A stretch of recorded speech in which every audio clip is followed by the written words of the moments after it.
कहानी शुरू होती है एक छोटे से गांव के युवक आरव से, जो बचपन से ही एक सामान्य किसान परिवार से ताल्लुक रखता था। उसके घर की आर्थिक स्थिति इतनी कमजोर थी कि स्कूल की फीस भरने के लिए भी उसे खेतों में मजदूरी करनी पड़ती थी। लेकिन आरव में एक खास बात थी, वो हमेशा बड़े सपने देखता था। उसका सपना था कि वह एक बड़ा बिजनेसमैन बने। लेकिन हर बार जब वह अपने सपनों की बात करता, लोग हंसते और कहते, तेरी किस्मत में तो हल चलाना लिखा है, सपने मत देखा कर, जमीन पर रहा कर। समय बीतता गया। 10वीं कक्षा के बाद आरव की पढ़ाई बंद हो गई, क्योंकि घर चलाने के लिए उसे काम करना पड़ा। वो कभी खेतों में काम करता तो कभी गांव की दुकान पर मजदूरी करता, लेकिन उसके सपनों की आग बुझी नहीं थी। एक दिन आरव ने अपने गांव के बाहर एक छोटी सी चाय की गाड़ी लगाने का सोचा। उसने अपने कुछ दोस्तों से उधार लेकर गाड़ी खरीदी और चाय बेचना शुरू किया। शुरुआत में व्यापार ठीक चला, लेकिन जल्द ही उसी सड़क पर एक बड़ी दुकान खुल गई और उसके सारे ग्राहक छिन गए। कुछ ही हफ्तों में आरव का चाय का स्टॉल बंद हो गया। गांव के लोग फिर कहने लगे, कहा था ना, किस्मत में कुछ नहीं लिखा, मेहनत करके भी कुछ नहीं होगा। आरव टूटा, लेकिन रुका नहीं। एक दिन आरव की मुलाकात एक बुजुर्ग प्रोफेसर शास्त्री जी से हुई, जो रिटायर होने के बाद गांव में रहने आए थे। उन्होंने आरव को अपने घर बुलाया और कहा, तू बहुत मेहनती है बेटा, लेकिन तेरी लड़ाई किस्मत से नहीं,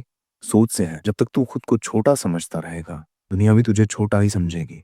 आरव को यह बात भीतर तक छू गई। शास्त्री जी ने उसे सोच बदलो, किस्मत खुद बदल जाएगी का पाठ पढ़ाया। उन्होंने उसे इंटरनेट और मोबाइल का सही उपयोग सिखाया। आरव ने यूट्यूब पर बिजनेस से जुड़े वीडियो देखने शुरू किए, छोटे बिजनेस मॉडल्स पर रिसर्च की और धीरे धीरे उसे एक आइडिया सूझा। उसके गांव में एक खास किस्म के फूल उगते थे, जो मंदिरों और शहर के कार्यक्रमों में बहुत पसंद किए जाते थे, लेकिन गांव के लोग उन्हें कभी व्यापार का जरिया नहीं मानते थे। आरव ने तय किया कि वह इन फूलों की खेती करेगा और खुद ही उन्हें शहर में बेचने जाएगा।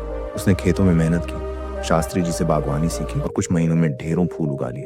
अब वह हर सुबह साइकिल पर फूलों की टोकरी लेकर शहर जाता और मंदिरों, दुकानों और आयोजनों में जाकर फूल बेचता। धीरे धीरे उसके फूलों की मांग बढ़ने लगी। जो लोग पहले आरव को असफल और किस्मत का मारा कहते थे, अब वही लोग उससे सलाह लेने आने लगे। गांव में और भी युवाओं ने फूलों की खेती शुरू कर दी। आरव ने अब एक छोटा सा फूलों का प्रोसेसिंग यूनिट खोल लिया, जहां फूलों से अगरबत्ती, गुलाल और गुलदस्ते बनाए जाते थे। उसने गांव की महिलाओं को काम पर रखा और एक पूरा समूह बना लिया।